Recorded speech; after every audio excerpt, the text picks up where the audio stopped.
This is Derek Prince with a word for you from the Word. From the lips of children and infants you have ordained praise because of your enemies, to silence the foe and the avenger.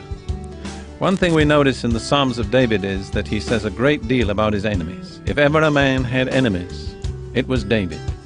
But he had learnt the secret of dealing with his enemies.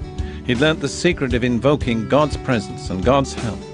And here he reveals this secret very simply. It's to offer God praise. He says God has ordained from the lips of children and infants praise. Children and infants are the weakest in the natural. But when praise comes from the lips of even the weakest, its effect is to silence the foe and the avenger. The Bible shows us so clearly that every one of us has a foe, an avenger, someone who's out to destroy us. His name is Satan. He's the devil. He's the accuser of the brothers. He's the one who misrepresents us, who's always against us, who misinterprets everything we do, who accuses us before the very throne of God. How can we stop him? How can we silence him? The answer is by praise. When praise ascends to God, it silences Satan.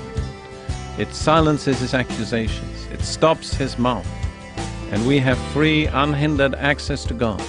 We live out our life without that continual condemnation of Satan's accusations. Remember, praise is the way to bring God in on your side against the devil.